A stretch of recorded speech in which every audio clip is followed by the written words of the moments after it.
ada tempat yang selalu memiliki cerita. Tempat yang pernah menjadi bagian dari perjalanan hidup kita. Dan bagi saya, tempat itu adalah sekolah.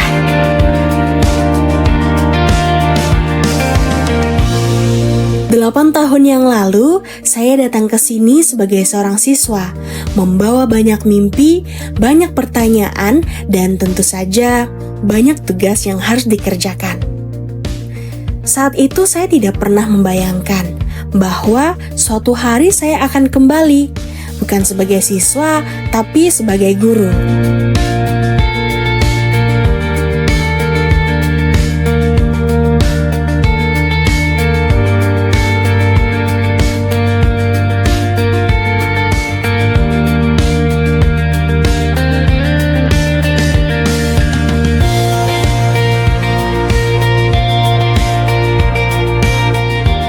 Ruang kelas yang dulu menjadi tempat saya belajar, kini menjadi tempat saya berbagi ilmu, pengalaman, dan juga harapan. Setiap sudut di sekolah ini menyimpan kenangan tentang proses yang membentuk diri, tentang mimpi yang terus tumbuh dari generasi ke generasi. Hari ini saya bangga dapat menjadi bagian dari perjalanan itu. Karena setiap hari di sekolah adalah kesempatan untuk menciptakan cerita baru. Dan disinilah tempat cerita itu terus berlanjut.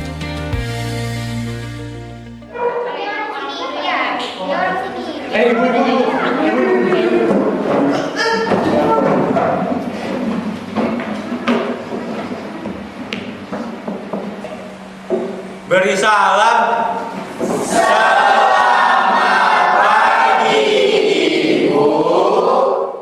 Selamat pagi semuanya. Silakan duduk kembali.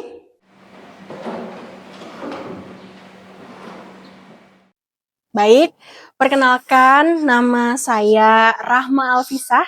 Kalian bisa panggil saya Ibu Rahma. Mulai hari ini, saya akan mengajarkan kalian mata pelajaran seni budaya. Semoga kita bisa bekerja sama dengan baik. Sebagai guru baru, rasanya senang sekali bisa berdiri di hadapan kalian hari ini. Tapi juga ada sedikit yang berbeda. Kenapa, Bu? Karena sebenarnya Ibu dulunya juga murid di sekolah ini. Berarti Ibu alumni sini dong? Iya, dulu Ibu duduk persis di tempat yang sekarang kamu dudukin itu. Bahkan Ibu juga belajar di kelas ini dulunya. Kalau begitu, Ibu pasti tahu dong semua sudut yang ada di sekolah ini. Dulunya sih Ibu berpikir seperti itu. Tapi setelah kembali, ternyata tidak semua hal yang Ibu ketahui. Baik, sekarang giliran Ibu yang akan bertanya kepada kalian. Kalau kalian diminta untuk memperkenalkan sekolah ini kepada orang yang belum pernah ke sini, kira-kira apa yang akan kalian ceritakan kepada mereka? Prestasinya, Bu. Kegiatannya, Bu. Eskulnya juga loh, Bu. Teman-temannya, Bu. Gurunya juga, Bu. Kalau ada siswa yang baru pindah ke sini, kira-kira apa yang dapat mereka sadari? Biasanya kalau ketemu guru salim sih, Bu. Kegiatan sekolahnya juga banyak, Ibu. Biasanya kalau ada event, semuanya ikut sih, Bu. Anak-anaknya pada kompak, Bu. Tapi menurut kalian, apakah kebiasaan-kebiasaan itu sudah ada sejak dulu? Mungkin enggak, Bu. Lalu, sejak kapan kebiasaan itu ada? Ada yang tahu?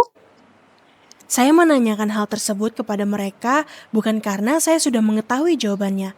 Tidak ada yang menjawab dan jujur saja saya pun tidak tahu jawabannya. Kalau begitu, pertanyaan selanjutnya, apakah kita benar-benar mengenal sekolah yang setiap harinya kita datangi? Ya kalau gedungnya saya tahu banget, Bu. Kadang kita merasa sudah mengenal akan suatu hal. Padahal yang kita kenal hanyalah permukaannya saja. Maka dari itu, Ibu akan memberikan kalian sebuah tantangan. Tugas ya, Bu? Sekolah tanpa tugas seperti sayur tanpa garam. Tapi tenang, kalian ibu perbolehkan untuk bekerja secara kelompok. Kalian akan mencari cerita tentang sekolah ini. Caranya di mana, Bu? Nah, justru itu tantangannya. Kalian diperbolehkan untuk menggunakan semua fasilitas yang ada di perpustakaan. Mulai dari komputer untuk mencari informasi melalui internet. Kemudian kalian boleh mencari electronic book yang ada di sana. Kemudian kalian boleh mencari buku-buku sepuasnya di sana. Minggu depan, Ibu ingin mendengarkan cerita menarik dari kalian. Bukan tentang informasinya saja, tetapi juga tentang pemahaman yang kalian dapatkan dari cerita tersebut. Pertanyaan sederhana itu ternyata menjadi awal perjalanan kami. Bukan perjalanan ke tempat yang jauh, melainkan perjalanan untuk mengenal lebih dekat tempat yang setiap hari kami datangi. Kami membuka buku, menelusuri arsip, dan mencari jawaban dari berbagai sumber yang kami miliki. Semakin kami mencari, semakin kami menyadari bahwa sekolah ini menyimpan banyak cerita, nilai, dan jejak yang membentuknya hingga hari ini. Karena terkadang hal yang paling dekat dengan kita justru yang paling mudah terlewat.